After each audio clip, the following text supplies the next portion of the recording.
شەونخوونی بەردەوامی هێزەمنیەکانی شاری قەڵاتزێ دڵنیایی بە هەموو دانیشتوانی دەڤەرێک بەخشیوە کە سنوورێکی فراوانی لەگەڵ ڕۆژهەڵاتی کوردستاندا هەیە.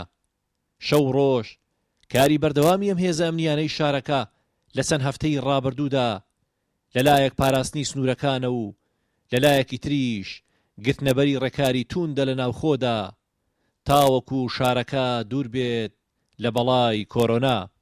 یاری دەدەرێتی ئاسایشی قەڵاتزێیە بەڕێوەبەر و جەنگاوەرانی پشت سەرکەوتنی پلانی ئەمنی شارن هەمیشە بۆ هەر ئەگەرێک ئامادە و بۆ هەموو بڕیارێکی نوێ سازن.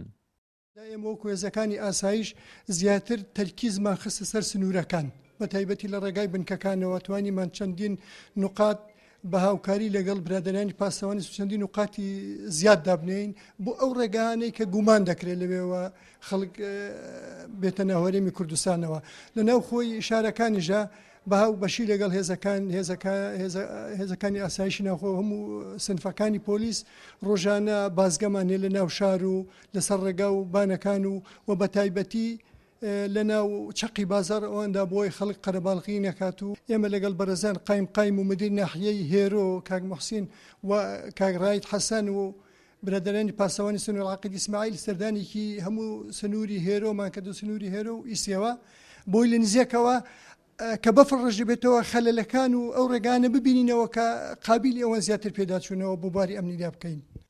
لە پاڵ هێزەکانی ئاسایش و کوڕانی ئارامی هێزەکانی تری ناوخۆ بەسەرجەمی بنکە و بەشە جیاجیەکانەوە لەسەر شەقامەکانن. بربەستی کۆنکرێتی و لە پاڵشیدا چاوکراوەی هێزەکان شاری بە تەواوی خامۆش کردووە. پەیامی ئەوان بۆ هاوڵاتیان هەر ئەوەیە ئێوە لە ماڵەکانتان دابن، ئێمە لەسەر شەقامەکان ڕێگری لە بڵاوبوونەوەی کۆرۆنا دەکەین. ئەم ڕێکارانە لەو بڕواری کە دەرچوو بۆ ڕێگەگرتن لە منعەتە جەو لە هاوڵاتیان ئێمە پابند بووین پێوەی هەتاکو ئێستا شەر پابندین کۆڵانەکانمان گرتووە ئەو شوێنانی کە زەرور بووە بۆ ئەوەی هاوڵاتیان بە سەلامەتی دەرچن لە ڤایرۆسی کۆرۆنا. هیوادارم داواکاریشم لە هاوڵاتیان بتوانن هاوکارمان بن. زۆر سپاسی هاوڵاتیان دەکەم تا ڕادەیەک پابند بوون بە ڕێنماییەکانی هێزەکانی ناوخۆ و تەندروستیەوە و زۆر سپاسی سەرجەم ئەفسەر و کارمەندان دەکەم لە بەشی پۆلیسی پشدەر و تونند و تیژیژنان کارتی نیشتیمانی بەرگری شارستانی کە لەگەڵ ئێمە هاوشان بوون پۆلیسی کارەبا هاوشان بوون لەگەڵ ئێمە بۆ ڕێگریکردن لە هاوڵاتیان و هاتنە دەرەوەیان.